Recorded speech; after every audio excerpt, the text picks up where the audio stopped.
So yeah, I don't really know what this video is. It's just a hodgepodge of mistakes that we made that I want to tell other people about so that they don't make the same, and tips for things that really helped us out.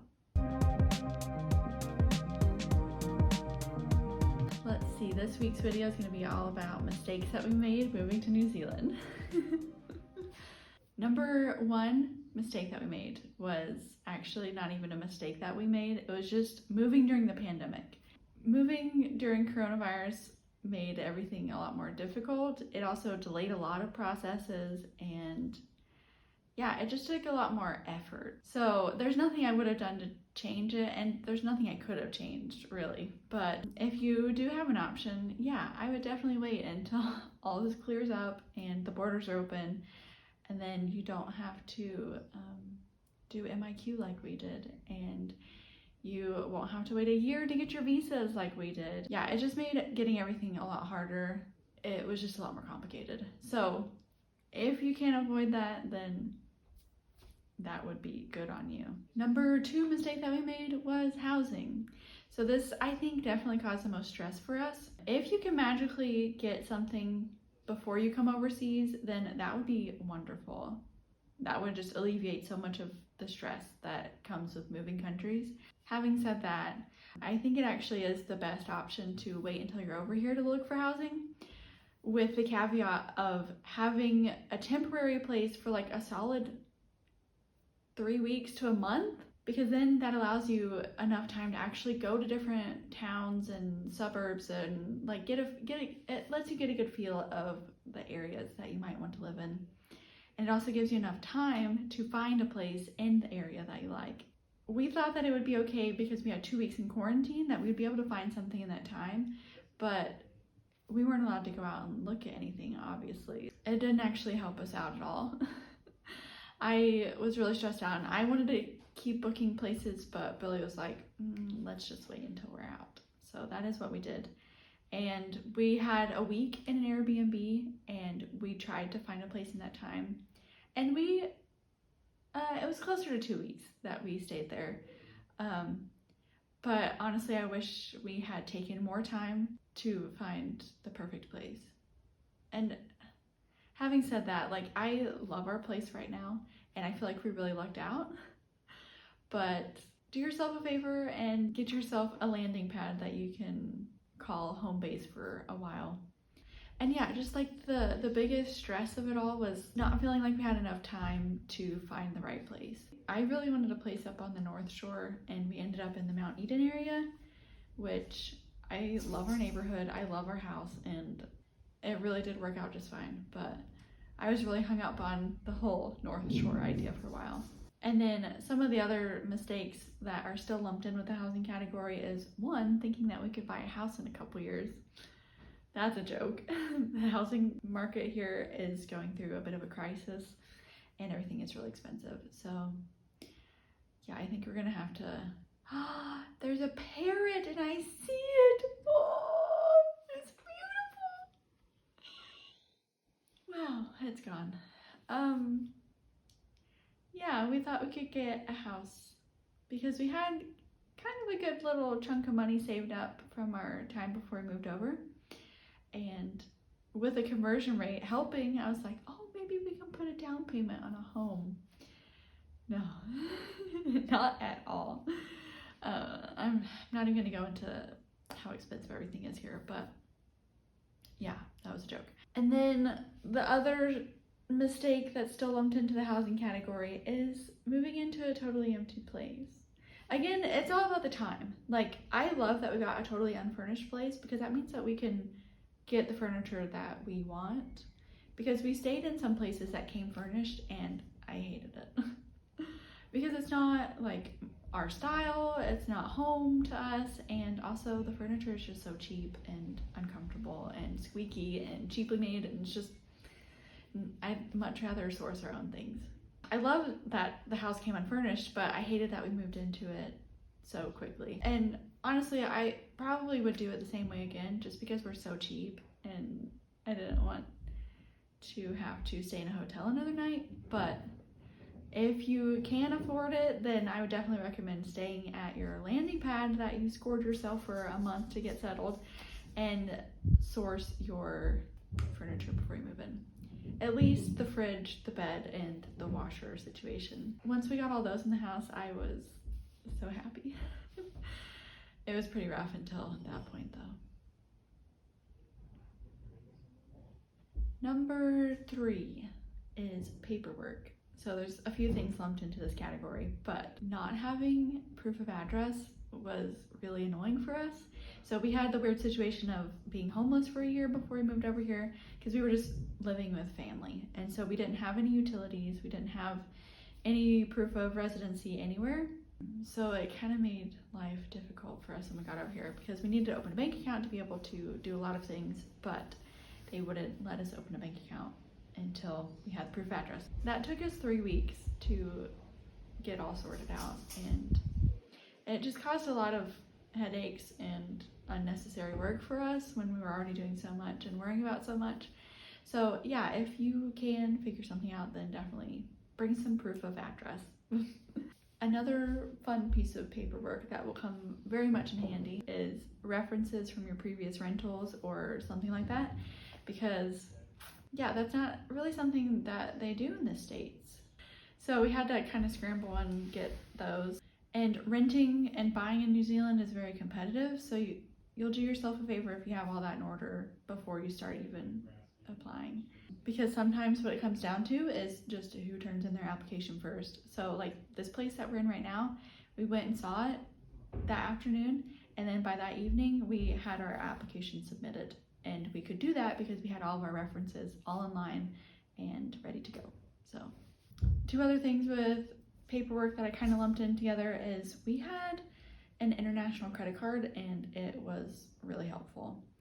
So again, with the whole we couldn't open our bank for 3 weeks and it was causing a ton of headaches, thank goodness we had our international credit card. So that just means that it doesn't cost a foreign transaction fee every time you buy something, which would have added up very quickly because you're constantly buying things, especially getting settled in a new place and you don't have a fridge and you're eating out a lot, and there's just so many things that you're buying in the beginning. Yeah, definitely have that figured out. You can also use most debit cards without that fee. Yeah, the credit card was just really handy and it worked out really well for us. And then last thing with paperwork is you need your passport for everything. Like we would just carry it with us to everything that we did in the beginning because everybody wanted to see our passports. Just because it's the source of ID, and so like you're setting up your internet or your phone or your bank account or everything, they just want to have that source of ID. So we got into the habit very quickly of carrying our passport everywhere. Another mistake, I'm really bad. Most of these aren't even mistakes. During the traveling, I regretted so much how much stuff we brought over because it was a lot and it was so heavy. Even the first few weeks of being here, I regretted having so much stuff because you're moving so much. Like we moved from the plane to MIQ to our first Airbnb to our hotel, and then eventually we finally got into our place now, and now it's fine. Now I'm happy that we have all that stuff. It was awful. It was a huge headache. It was a source of a lot of stress. And for what? It's just junk. And it's so funny because we packed our bags with everything that we thought that we wanted, and a lot of it, looking at it now, it's like, why did we bring this? I'll get more into that into the next section because it's a whole bullet point on its own. But yeah, I just wanted to talk about the whole plane process because I figured a lot of people watching this video, they might be watching it because they're about to make the same move that we did, and I was searching so hard for movies like this. Anyways, so the plane process, you're allowed 1 check-in bag on the international flight. We bought an additional bag each, and then you're allowed a carry-on and a personal item. And for us, since we had a baby and since we were trying to bring everything that we possibly could ever want, we kind of fudged the number on the carry-ons and personal items. We were supposed to have 4, but we had 6. And nobody questioned it because we had a baby and you're just like overflowing with junk. Like, I feel like we probably dropped stuff from Utah all the way over here because we just had so much stuff with us, and when you're trying to do everything with a baby, it's just all over the place. Anyways, even when they were announcing over the loudspeaker at the airport, like, we're really strict about our bag limits, nobody looked twice at us. So I don't know if that's because we had a baby or if people really don't care at airports. Another good thing to know about the airplane is ours was an overnight flight, and we were able to get into the seat with the bassinet. If you are bringing a baby with you, that saved my life. Because yeah, he fell asleep, and I was able to put him in it for half of the plane ride, which is 13 hours. So it was really wonderful. After that, he would wake up every time I tried to lay him in it, but it was okay because I got like 6 hours of sleep, which is incredible. So if you're bringing a baby with you, pay for that seat. It is worth it. Okay, our next mistake category is broken up into 3 sections. It's kind of a hodgepodge of what not to bring, what we're glad we did bring, and what's the other one? What to bring. So this is like the number one thing that I want to tell everybody that is moving to New Zealand, because it never came up to me. Nobody told me that none of your electronics are going to work. So let me clarify. We knew that they have different holes. So we got the little power converter boxes so that our American prongs could fit into the outlets here. But what we didn't realize, because we're idiots, is that they have a different amount of voltage power here.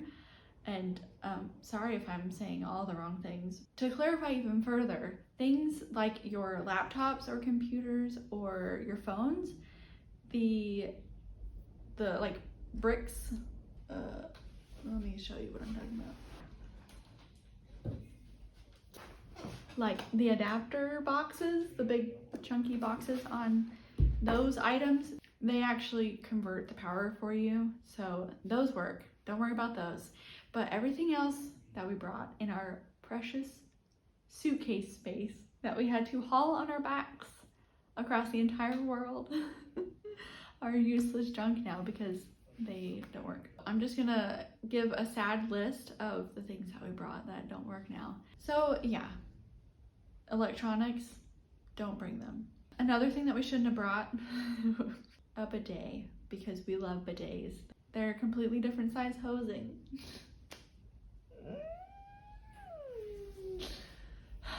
I'm really sad about it. I don't know what to do. But yeah, don't bring a bidet. That's my advice to you guys. Oh gosh, we're such weirdos, I'm sorry. Okay, and then just a couple things that I wish we had brought that we didn't. I wish that we had brought glass jars because I use them a ton. I like buying things in bulk. I like things being in cute jars. I like drinking out of cute jars. I just use a lot of glass jars. In the States, you could go into any thrift store and they have a whole aisle of unused glass jars that you could just pick up, and they'd be like $1 a piece. And here it's not as pretty. I'm trying to slowly accumulate them with the glass jars that we just buy for grocery purposes, like our jam jars and pasta sauce jars and stuff like that, but it's not fast enough.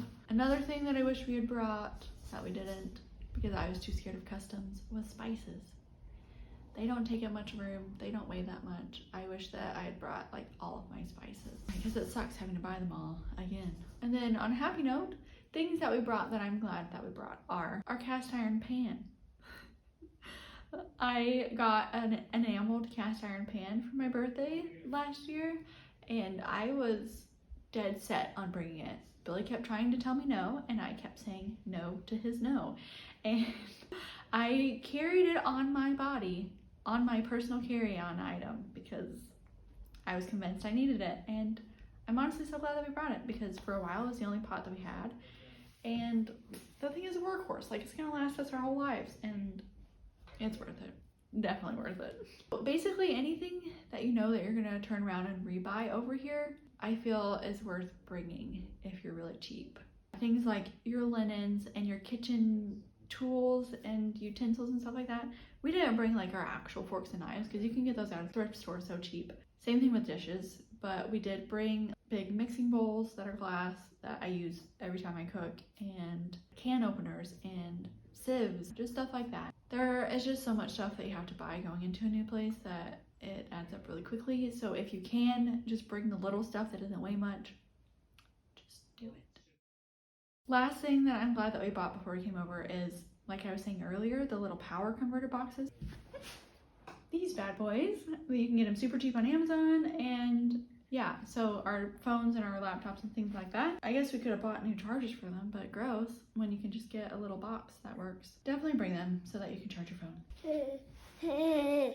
Somebody woke up from this nap. The last mistake that we made in our whole process of moving and getting settled into New Zealand was jumping at first opportunities out of desperation. So we only did it a couple times, I feel, but we almost did it. Let me just explain what I mean. So for example, like with housing, don't just jump at the first place because you want a place so bad. We almost did that a couple times. One of the places was just all wrong for a lot of reasons. Like most of the entrances were huge drop-off decks that I think would have killed our baby. And it needed a ton of work, but it was in a pretty decent location and we were desperate for a home, so we almost took it. And then the other place that we almost took, again out of desperation, was actually a really beautiful place in a beautiful location, and I was so happy with it, but it was almost a scam.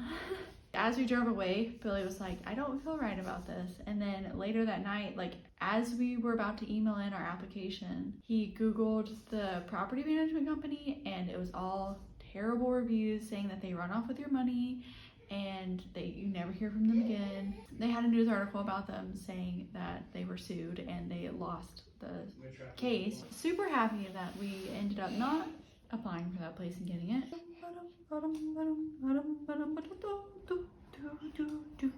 To the ground, to go down all the rain, rain, rain, rain, yes, marching to. Along those same lines is when we finally got to our place and we needed to buy a bunch of stuff. We went to the first store that we were told about, and then we bought everything. And I kind of regret that now because I wish I'd shopped around a bit more to find out what were good prices for things. And yeah, there are just things that I wish I'd gotten from other places because they were cuter or better priced or different things like that. So don't be desperate. Again, I guess the way to fix that is just giving yourself a lot of time to be able to not need things out of desperation. I mean, take what you will from this whole video, because honestly, I don't think we would have done anything differently because we did it the cheapest way possible, which was flying by the seat of our pants and just trying to make it work and hoping and knowing that it would work out. So to kind of end the video, I wanted to talk about tips and things for the things that we did do well because we're not total idiots. We got brand new phones before we came over, and I'm so glad that we did. I made it super easy. We just came over, got a new SIM card, plugged it in, and it was all easy to transition over.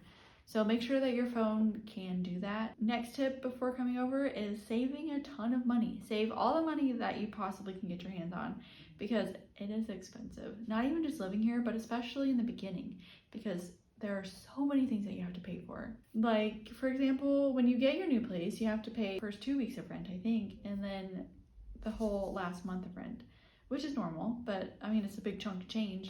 And then you're probably going to want to get a car, and you're going to need to furnish your place. So you have to buy a fridge and a washer and couches and tables and beds and all of the kitchen items, and you know, it's just a ton of stuff that you have to buy, and it's really expensive. And then you have to like stock your whole new fridge and stock your whole new pantry, and plus you want a bunch of money to do fun things like go out and eat with new people that you meet and have a coffee, and you want to go traveling. Like, you're in New Zealand, of course you want to go travel, but you can't travel if you don't have money. So yeah, save up as much money as you can. The next tip and thing that we did really well is we had friends and contact people. They make your life so much better because you have no idea what you're doing half the time, and they do know what is going on most of the time. Having a car is one of the most essential things that you can do to really help yourself out in the beginning, because again, there's so much running. You need to go to all these different homes to check them out, be able to hop in your car and go and pick up your new furniture pieces and all of your things that I talked about earlier. You're just driving constantly in the beginning, and I don't know what we would have done if we didn't have a car. We lucked out because our friend was actually selling their car, and so we just bought it off of him. It was really easy, and it made our life wonderful. 2 tips in 1: car and have people that can help you out. Friends. Friends are good. A note if you have babies or children. I know you can probably hear him screaming in the background, but having him, I feel, has made everything a lot easier. People are just so much more friendly, and they're more generous, and with the bag situation, I feel like they let us walk in with way too many bags because you have a baby, and so they're just more forgiving. And also, it just has opened a lot more doors. I go to playgroups and I'm meeting people through that. And yeah, another fun perk about having a baby for the whole move over is that we got to get to the front of the line a lot of the times. They're just a lot more nice to little families. So, I mean, I'm not saying have a kid to get in front of the line, but it was nice.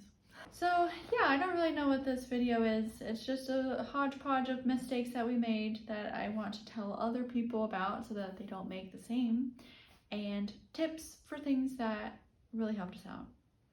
So if you're moving to New Zealand, just know that it's going to be super expensive, very hectic, but also completely wonderful.